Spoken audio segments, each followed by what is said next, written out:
To the Burmese cyclone now, and an Australian defence aid flight has successfully landed in Rangoon, and the UN has again underlined its call on the Burmese government to allow full access to help the cyclone survivors. Australia has registered its protest by calling in the Burmese ambassador to urge his government to allow greater access. A hush-hush mission by the Australian Defence Force into cyclone-ravaged Burma.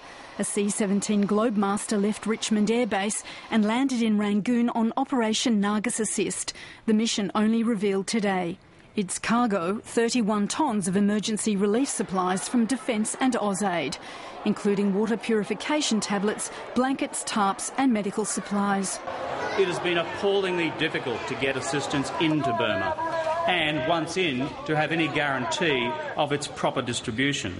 The response of the regime in Burma to this crisis has been absolutely callous. Earlier, an American C-130 Hercules landed in Burma, seen here, filmed secretly. It was only after days of wrangling that permission was granted by the Burmese regime to allow the American plane in. A small victory for diplomacy, but once arrived, the aid was seized and the Americans told to leave. We know that 2 more will be allowed to land tomorrow, but again, it's a little bit of like a drop in the bucket. The US has also dispatched 3 naval ships to the region on a humanitarian mission. Aid is beginning to trickle in, like this rice from Australia. Care flights with aid from the UAE, Russia, India, Greece and Malaysia have also been able to land in the last 24 hours.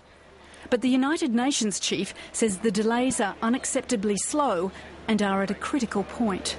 I therefore call in the most strenuous terms on the government of Myanmar to put its people's lives first. It must do all that it can to prevent this disaster from becoming even more serious. Britain announced it was also sending a Navy ship to the region to help humanitarian operations. It is now for the Burmese authorities to respond to what everybody is saying all over the world, and the eyes of the world are now upon Burma. It's important that they respond and give unfettered access to all humanitarian agencies. Allowing access is growing more urgent as heavy rains are forecast for the region. The rain within the coming week, it will be equal for the full rainfall in May last year. The country is facing a massive health catastrophe. It's thought that less than 30% of those who need the help are actually receiving it. 400 tonnes of food are needed every day, but only a fraction of that's getting through, and only 10% of the manpower and equipment required is on the ground.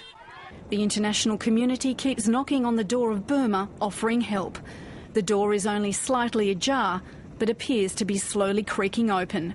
Jenny Lavelle, World News Australia.